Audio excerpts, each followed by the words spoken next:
I was halfway through changing the latch on my back gate when Cindy showed up carrying a paper bag and looking like she had rehearsed being calm on the drive over. She held up a metal bracket the size of my hand. "Can you look at this?" I wiped my fingers on a rag and took it from her. "What is it from?" "One of the wall bar supports at the studio. It started pulling loose." "That all?" She gave me a fast smile that didn't reach her eyes. "That's what I said when I got out of the car." I turned the piece over. The screws were rusted, the plate bent from being forced back into place more than once. This didn't happen today. I know. That was the first thing that made me stop treating it like a 5-minute favor. Cindy was usually steady, the kind of woman who kept her hair pinned up, her schedule tight, and her voice level even when other people were making a mess. But that evening there was something off in the way she stood on my porch, like she was holding herself together by habit. I stepped aside and let her in. "Come on." In the kitchen, I set the bracket on the table under the light, grabbed a screwdriver, and started checking the threads. She stayed standing for a second, then finally sat down across from me. I could feel her watching my hands, not because the metal mattered that much, but because it gave her somewhere safe to look. "You want coffee?" I asked. She shook her head. "No. If I drink coffee right now, I'll probably start saying things too fast." "That bad?" She let out a breath and looked down at the table. "My landlord says the studio may not be safe to operate in." I stopped turning the screw. "Harold Dixon?" I asked. She nodded. I knew the name the way people know the name of a man they've never met but have heard enough about to dislike. Owned a few older commercial buildings. Always had someone else making calls for him until he needed to lean on somebody personally. What exactly did he say? He had someone come by last week. Then today I got a message saying there are structural concerns. Moisture, wall movement, possible floor instability. He says I can either agree to new terms while they review liability exposure or prepare for a shutdown. I looked up at her. New terms meaning what? Higher rent, shorter lease, and language that basically lets them remove me whenever they decide repairs are too extensive. I leaned back in my chair. That's convenient. She gave a humorless laugh. Yeah. The part in my hand told a simple story. Old rust. Reused holes. Long-term strain. Not some sudden disaster. I'd fixed enough things in my life to know when damage had history. When did this start? I asked. That depends which version. She crossed her arms and then uncrossed them. The official version is that concerns only came up recently. The real version is that I've been emailing about damp spots, trim separating, and one soft patch near the back wall for over a year. And I kept getting told it would be checked. There it was. I tapped the bracket against the table. Did they ever open the wall? Bring in someone real? Not while I was there. Just patch jobs. Paint once. Caulk. One maintenance guy who looked at the floor and said it was probably seasonal. Seasonal, I repeated. I know how that sounds. It sounds lazy. She rubbed her temple, and for the first time her voice slipped. Brian, I don't even know what I'm supposed to do first. He talks like this is all suddenly my responsibility because I run dance classes there. Like maybe the humidity is from us, or traffic, or I ignored warning signs. I keep replaying every class, every leak, every weird smell, thinking maybe I missed something. That got my attention more than anything else. Not the landlord. Not the money. The way she was already being pushed into doubting herself. You didn't cause an old building to get old, I said. Her eyes lifted to mine. She didn't answer right away. I haven't even seen it yet, I added. But from this alone? No chance that bracket failed overnight. She looked at the metal piece in my hand like she wanted permission to believe me. I feel stupid, she said quietly. I came here with a broken part like that was the reason. It wasn't. I just needed to bring something real so I wouldn't sound like I was falling apart over paperwork. You don't sound like you're falling apart. I'm closer than I look. I tightened the screw back in place just enough to show her the damage. This support's been fighting the wall for a long time. If the rest of that place looks like this, then Harold's story has holes in it. She stared at me. You really think so? I think I want to see the studio before I say more. Her shoulders dropped a little, like she'd been bracing for me to tell her to call a lawyer and leave me out of it. You'd come. Tomorrow evening, I said. I'll walk through it myself. For the first time since she arrived, something in her face softened. Not relief exactly. More like the moment somebody finally stops standing alone in a room they've been defending too long. Okay, she said. Tomorrow. I slid the bracket back across the table. Bring every email you have. She nodded. And that was the moment it stopped feeling like someone else's problem.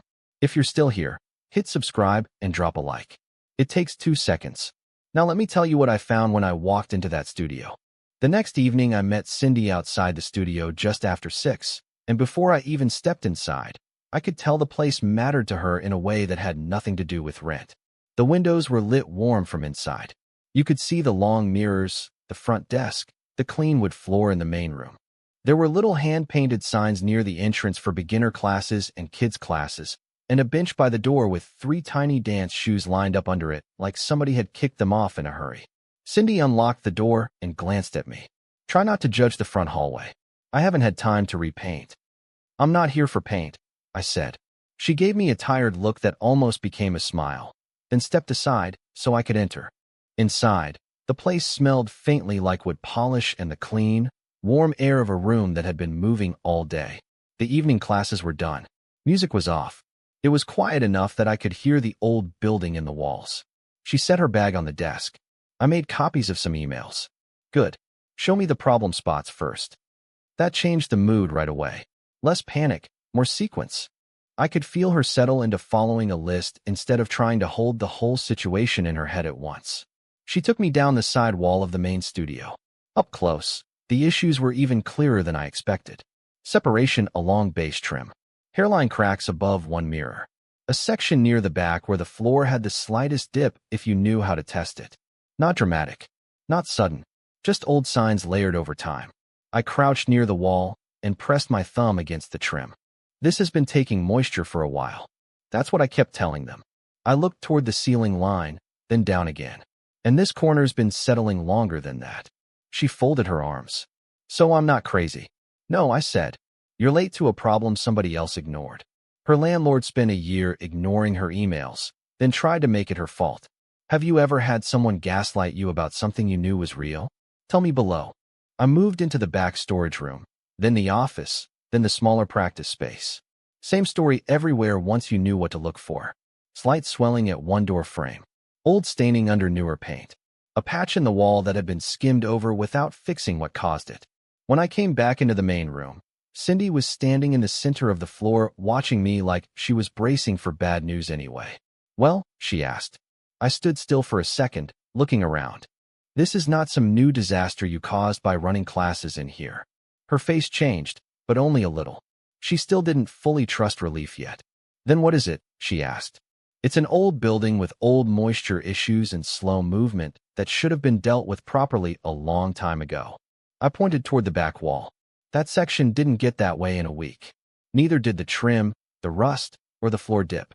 If Harold's acting like this suddenly became your fault, he's using it. She stared at me. Using it to do what? To get you out, pressure you into bad lease terms, or make you absorb a problem that belongs to ownership. The room went quiet after that. Not dramatic.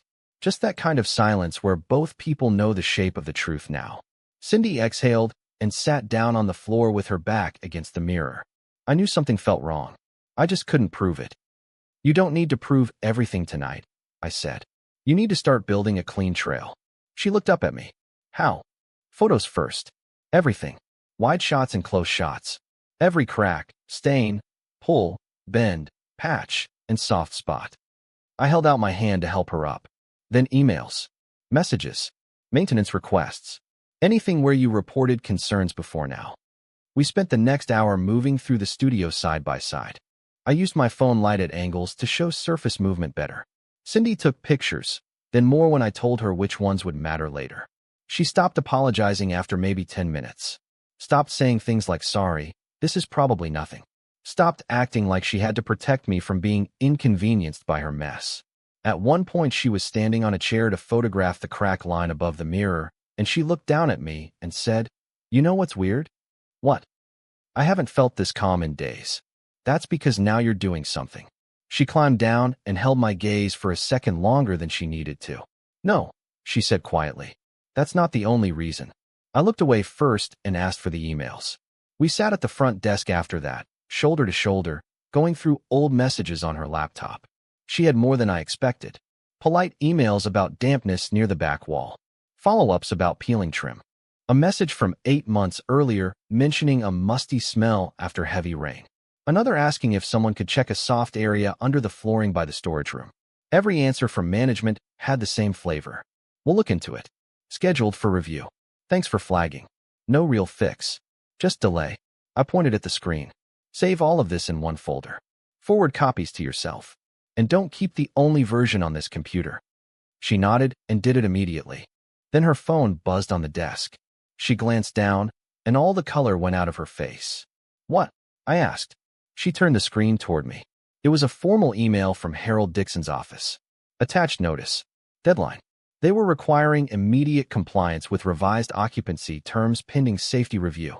If she did not sign within 72 hours, they would begin steps to suspend use of the space. I read it once, then again. Cindy's voice came out tight. 72 hours. I set the phone down carefully.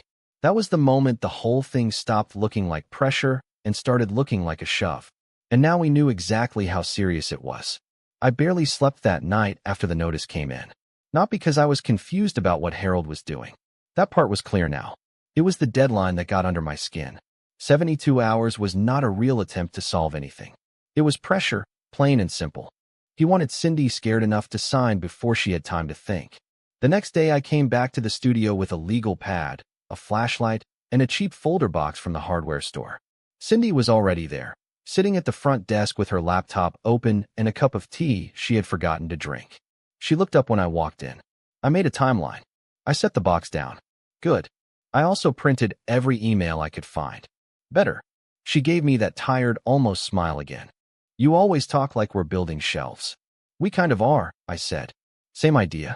If the base is crooked, everything after that gets worse. That got a real smile out of her, brief but real. Then it disappeared just as fast. We spent most of the afternoon building the file properly. Dates on the left side of the pad.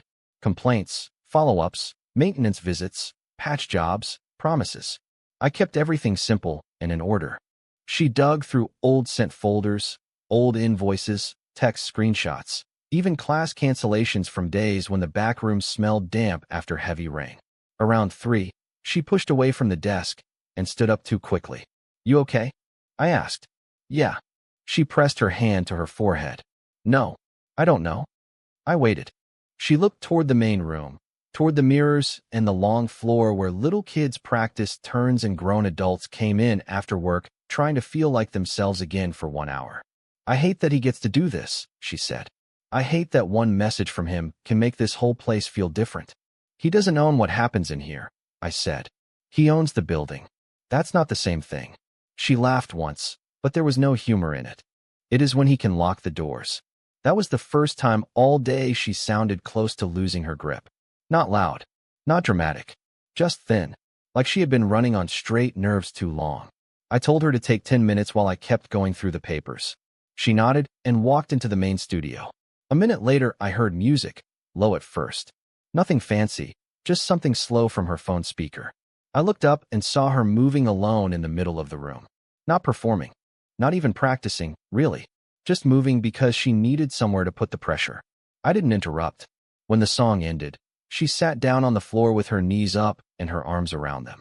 I gave it another minute, then walked in and sat a few feet away. The room was dim by then. Late sun coming in through the front windows. Dust in the light. Quiet building sounds in the walls. She always told me I'd come back here, Cindy said. I looked at her. Who? My doctor. She gave a small shake of her head. Not here exactly. Just back to life. I stayed quiet. For a few seconds I thought she might stop there. Then she kept going. A few years ago I had a major procedure. Long recovery. Longer than they first said. She stared ahead at the mirror instead of at me. At the time, everybody tried to sound positive. You'll be fine. You're strong. You'll bounce back. People say things because they're scared of silence. I knew better than to fill it. I remember being at home after, looking at the wall, thinking maybe this was it. Maybe I was just going to become one of those people who talk about what they used to be. Her fingers tightened around her sleeve. I wasn't only worried about work. I was worried I wouldn't feel normal again. Wouldn't feel like me again. The way she said that landed harder than anything about Harold. When I finally got back into a studio, she said, it wasn't even graceful. I was stiff, tired, frustrated. But it was the first time I felt my own life start to return. Little by little. Then eventually I open this place. So when he talks about suspending use of the space like it's just a business decision. She swallowed and looked down. He has no idea what he's actually threatening. I sat there for a second before answering. Yeah, I said. I think he does. Men like that usually know exactly where to press. She turned and looked at me then. Really looked. I haven't told many people that, she said. I know. I'm not saying it because I want pity. I know that too. The room got quiet again, but it felt different now. Less like two people sorting out a problem. More like she had opened a door and I had stepped through without making a mess of it. She let out a breath and rubbed under one eye. This is embarrassing. What part? The part where you've seen me almost hold it together for 3 straight days. I leaned back on my hands. You did hold it together. Barely. Still counts. That made her smile in a way I hadn't seen before. Softer. Warmer. Not because anything was fixed, but because for 1 minute she didn't have to pretend with me. After that we went back to the desk, but the space between us had changed. Not in some loud movie way. Just small things. Her shoulder brushed mine, and neither of us moved away. She handed me papers without pulling back too fast. When I said her name, she answered like she was listening for it. It was almost 9 when she found it. At first she just froze, staring at her screen. What? I asked. She didn't answer. She turned the laptop toward me. It was an old email chain from more than a year earlier. Harold himself included. Not an assistant. Not management. Him. The subject line mentioned recurring moisture near the back wall and possible movement under the floor. One of the replies said they should hold off on major work until lease review because full correction may not make financial sense with current occupancy. I read that line twice. Then once more. Cindy's voice came out almost like a whisper. He knew. Yeah, I said, feeling my whole body go still. He knew a long time ago. That was it. The piece we needed. Not a guess. Not a feeling. Proof. And once that email was sitting there between us, glowing on the screen, Harold Dixon stopped looking untouchable. The next morning Cindy sent the email chain to herself, to me, and to a lawyer a friend of hers recommended. By noon, Harold's office had already followed up with another message reminding her that the deadline to sign had not changed. That kind of thing used to work on me too, years ago. Big tone, formal wording, pressure dressed up like procedure. But once you know what you're looking at, it starts to lose some power. I got to the studio an hour before Harold said he was coming.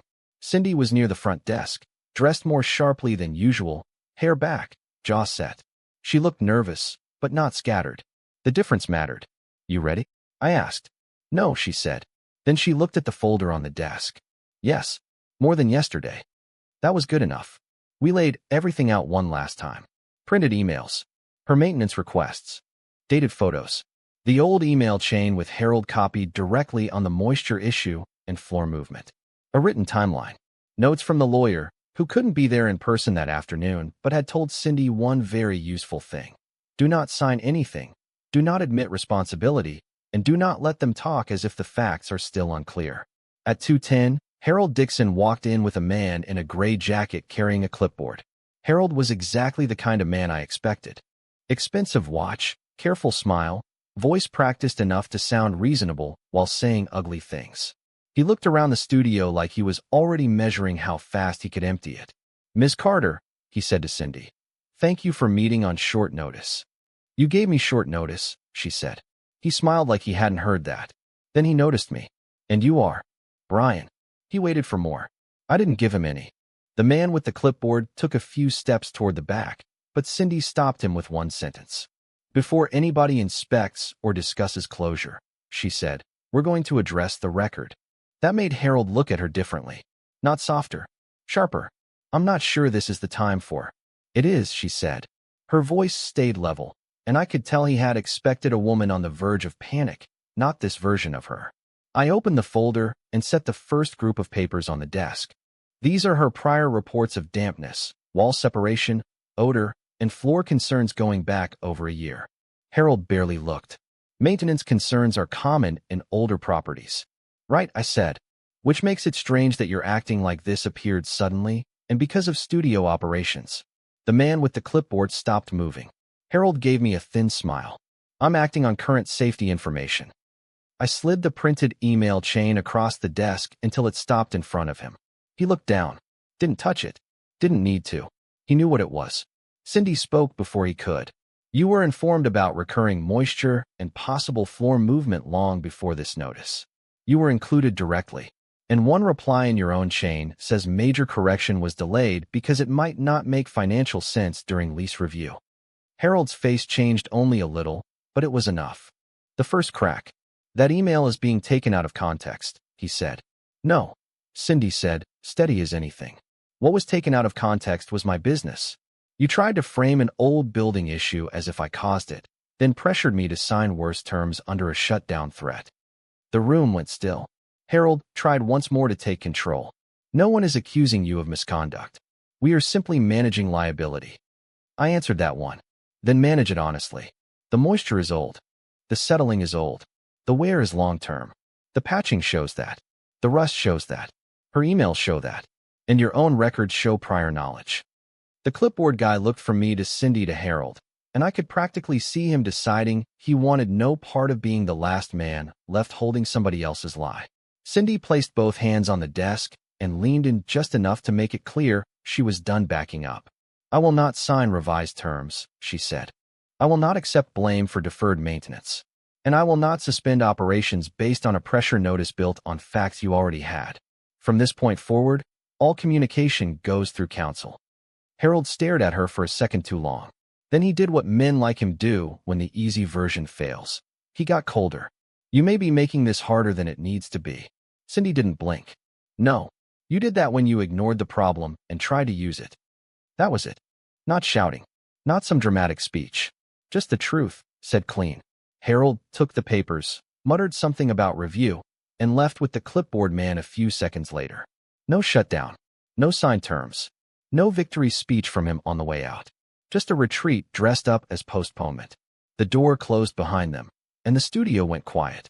Cindy stood still for a moment, like her body hadn't caught up yet. Then she let out one long breath and sat down on the bench by the front wall. I sat beside her. Well, I said, you didn't break. She turned to me, eyes bright, half laughing, half not. No, I guess I didn't. There was relief in the room then, but also something else that had been building for days and had finally run out of places to hide. She looked at me for a second, then reached for my hand like it was the most natural thing in the world. Thank you, she said. I closed my hand around hers. You did the hard part. She shook her head once. Not alone. The silence after that felt warm instead of empty. Sunlight on the floor. Mirrors catching the late afternoon light. The studio still hers. Her hand still in mine. Then she leaned in and kissed me, simple and sure, like she had made one more decision